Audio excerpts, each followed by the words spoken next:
Let's add a custom recipe type to our block entity. If you want to go deeper, the 26.x modding courses are linked down below. 30 plus hours covering complex block entities with fluid and energy handling, custom mobs, custom networking, and even custom biomes and dimensions. Everything you need for 26.x all in one place, linked down below in the description. Alright, fans, back in channel with more, and in this tutorial we'll be adding a custom recipe type to our block entity. That means no longer will we have the hard-coded mess in the block entity of saying, oh, our output is always going to be Azerite and our input is always going to be raw Azerite. No more of this, because what we're doing is we're reading it in via a JSON file. Oh yeah. Now the way to do it is frankly not that crazy, but it will also teach you quite a few things, including codecs. So we will be discussing codecs in this particular tutorial. Let's take a look. In the tutorial mod package, we're going to make a new package called recipe. In there, we'll need the first class, which is the mod recipes class. There we go. And then we'll also add the custom one, of course, once again for our custom recipes. So there's going to be the custom class, and then this is going to have two different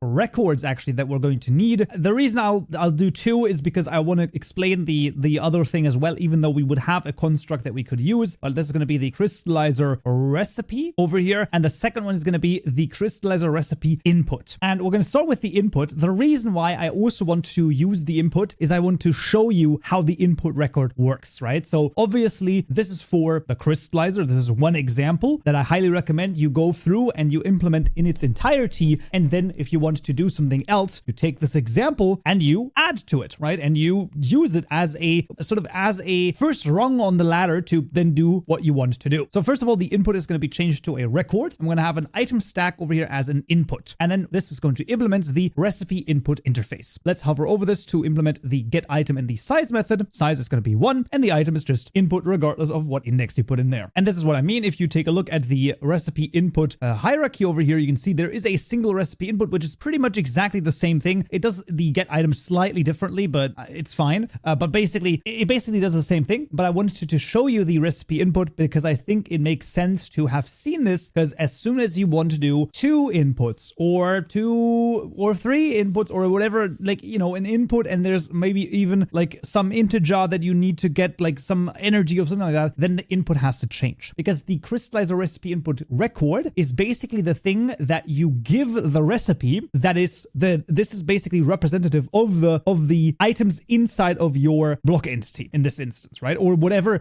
you have, right? Basically, it doesn't matter. It's just like, okay, you're just giving me an input item over here, and this is what I give to the crystallizer recipe in this case. And how is that going to look like? Well, this is also a record over here, and this is going to have an ingredient of input item as well as an item stack template of output. They always have, so your output basically always have to be an item stack template. I guess it can't be an ingredient, that doesn't work. And then your input theoretically could, I think, also be an item stack template, but I highly recommend you keep all of your inputs as ingredients and all of your outputs as item stack templates, even if you have multiple. This particular record will implement the recipe interface of type crystallizer recipe input. When we then hover over this, we're going to implement quite a few methods, as you can see. Do not worry, most of them are very straightforward to do. So let's just move on to the bottom here. This is just going to be the recipe book categories dot. This is going to be crafting miscellaneous. Then the placement info. I'm going to do placement info not placeable. Then we're going to make 2 deliberate errors over here in both the serializer as well as the recipe type. The group is just going to be crystallizing. There we go. Show notification false is okay. I guess we can do true or false. It doesn't really matter that much. The assemble method is going to be output.create.copy. And in the matches method, this is going to look like this, and I'll explain that as well. So we're going to do level.is client side. And if we are client side, we're going to return a false right here. And then on the true, it's going to be as easy as saying input item dot test over here, input dot get item of 0.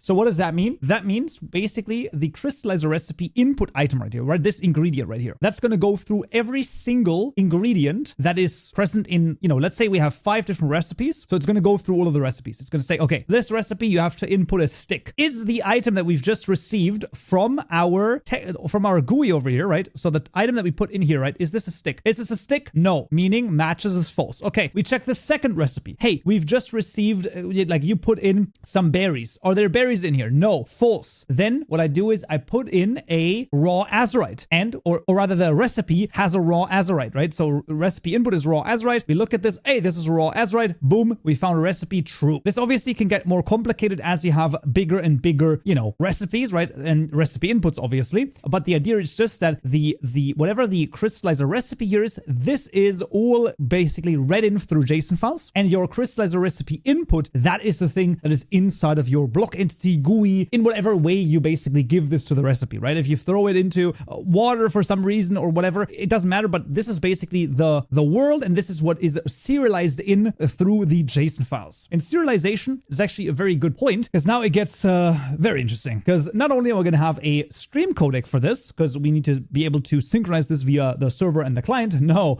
we're also going to have a public static final map codec, and this is where it gets very interesting. So generally speaking, for codecs, I've explained this previously, but I will pick this up one more time.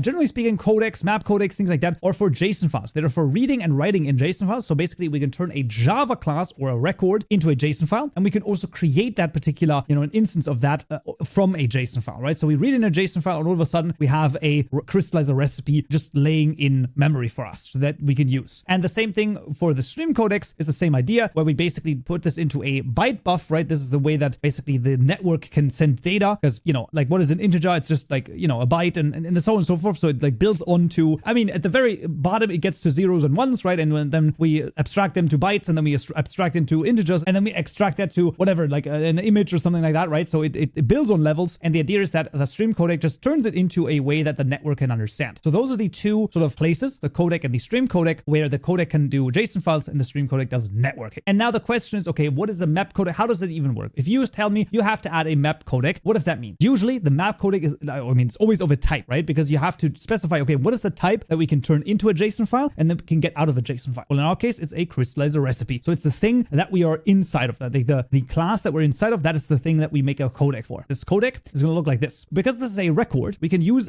something called a record codec builder. Super amazing, absolutely fantastic, and we can use the map codec method for this. The first part of this, is going to look kind of weird, but it's always going to be this. So you always do an instance over here, and then this is a lambda, as you can see, and we always do instance.group, at least in our case, and then we can put something into the group. And now here comes the point. Within this group, we have to specify the, once again, sort of the mix or the recipe. Recipes are hard, is a bad way to phrase this. The blueprint, let's say, of what the different fields are for this particular class. So what is the type of this ingredient? So we start with ingredient dot codec. You can see that there's a codec for the ingredient dot field of, and then this name, this is the name that's going to be inside of the JSON file. So this is where we define, this is how you're going to represent the input item into the JSON file. And now we need to say, okay, that's fine that this is a JSON file, but what is it for my crystallizer? For getter crystallizer recipe : input item. Boom. That's the first parameter of the group method. And then of course we have a second parameter here in the constructor, meaning we want to use the item stack template dot codec this time dot field of. Once again, we determine what the field is going to be called inside of the JSON file, which is result. And then for what? For the getter of crystallizer recipe : output in this case. Then we do this, that's fine. After the first closing parenthesis, we then call the apply method, where we pass in the instance and then make a new crystallizer recipe with the constructor. So once again, we determine what the type right here is. We tell it, hey, this is going to be what you're going to call this particular thing, this particular object inside of the JSON file. We're going to call it ingredient, and then we connect it to the crystallizer recipe. And then at the end over here, we're making a new one. That's the whole idea. And a similar thing that we've seen previously with the stream codec, right? The stream codec is always of two different things. In our case, it's a registry friendly byte buff, as well as the crystallizer recipe. This is the stream_codec. And this one, once again, stream codec dot composite this time. And then here, if you've gone through the codec for the test packet over here, you've seen how this works. I've explained it right here. Let's think about this. So in the test codec, in the test packet, we use the byte buff codecs, but those only work for trivial types or primitive types, right? So for integer strings are not necessarily primitive, but you know what I mean, right? So the ones that come with Java, basically. And for the other ones, we have to use the classes themselves. And then usually in Minecraft, for example, they have codecs, like block pause has a codec, ingredient has a codec, things like that. So if we go in and we say ingredient dot, we have a contents stream codec right here. We're going to use that one. This is determining what is the type of this. We're saying, hey, this is a ingredient. And then what is the ingredient in the crystallizer, input item, right? We're just pointing to this particular field in this case. And the same thing goes for the item stack template dot stream codec. And then here it's the crystallizer, output. And then finally, as always in the stream codec, we also need to make a new crystallizer. So that is crystallizer recipe, new. And that is it. That's how the codec and the map codec sort of fit together. When you're having to create this, it gets really complicated. But when you have gone through this, like we've run through this like 1 or 2 times, then if you were to change this to, you know, an additional like integer or something like that, you should be able to add this basically almost by yourself. Like that's the idea.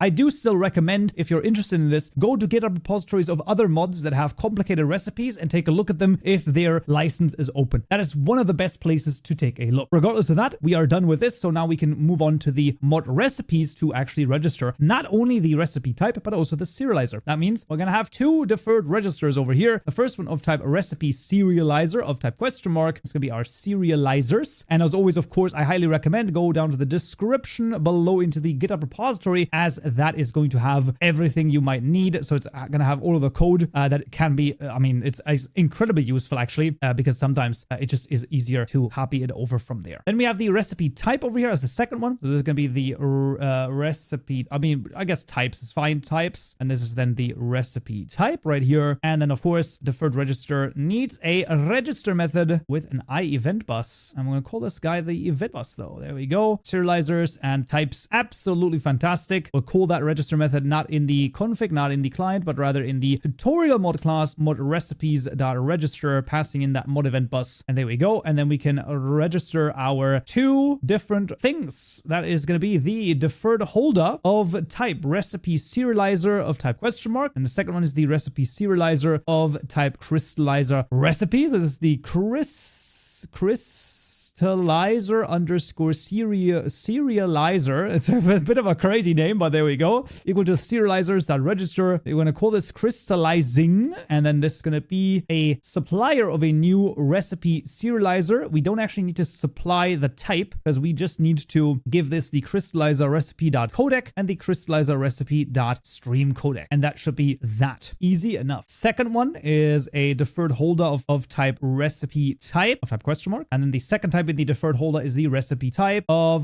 type crystallizer recipe. It's a little bit crazy, but there we go. This is the crystallizer type over here, equal to types.register. There we go. And this is also crystallizing.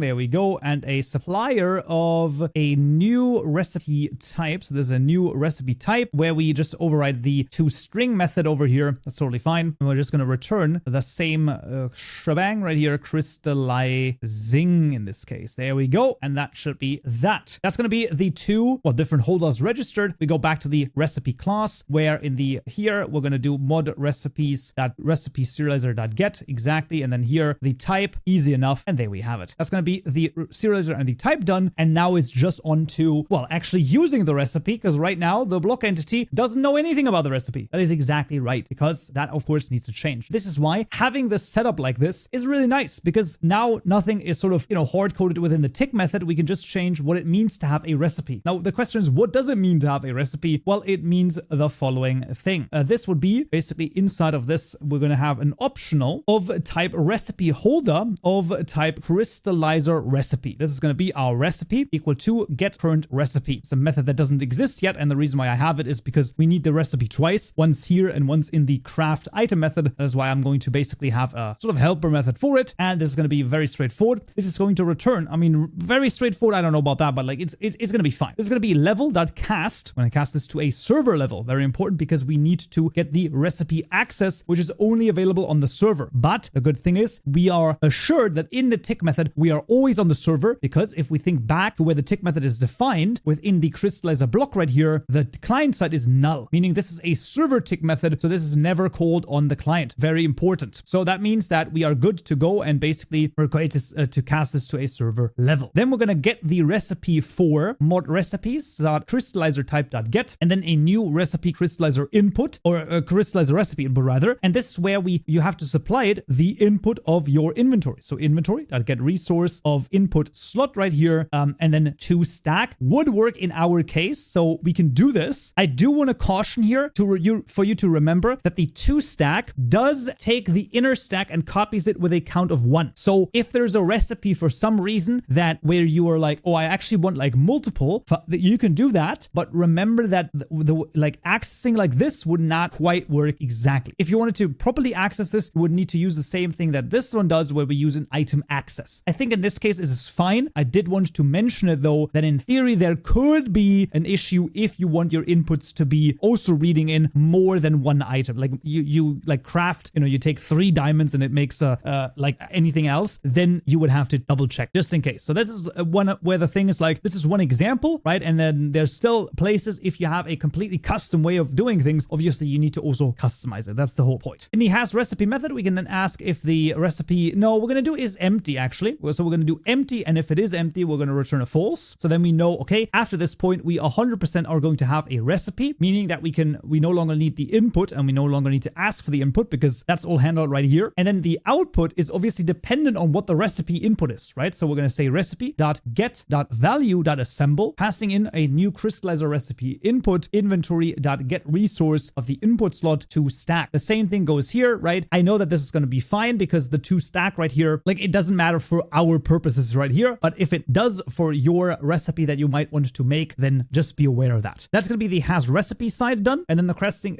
is, what about the crafting item side? Well, the same thing goes where we're going to basically get the optional right here. We already know that this exists, so we don't even need to do anything else. We only now need to get the output, which actually is funnily enough exactly the same as this one. So we now have the output just gotten from this. And down here, we don't need to change a single thing because the output has already been gotten. That's how easy that is. Really freaking cool, really freaking simple. The final step is now just to make the recipe JSON files. So for this specific tutorial, we're going to make them manually, or I'm going to copy them over. They're going to be available to you down below for download as well. But then next time, we're going to make a custom data gen class for it as well. So that's going to be very cool. But for the time being, we're going to go to resources, then make a new directory called data. Instead of there, a new directory called tutorial mod. Instead of there, a new directory called recipe. And right there, we're going to have our 4 different classes, 4 different JSON files, I think. Yes, Azurite, and then some other ones over here as well. There's going to be the recipes, and we go so we can see that's going to be the crystallizing. That's just the type right here. Then we define the ingredient of raw Azurite, and we're going to get 3 Azurite. Okay, that's interesting and cool. And then we have some other ones here as well. I'm going to take a look at those in game, but generally speaking, that is, it's crazy, but that is basically what we're going to need. So we need to be able to serialize the recipe with the recipe classes. And then we, of course, also need to take this recipe and implement it into our block entity. Very important in this case, but that is all that we need.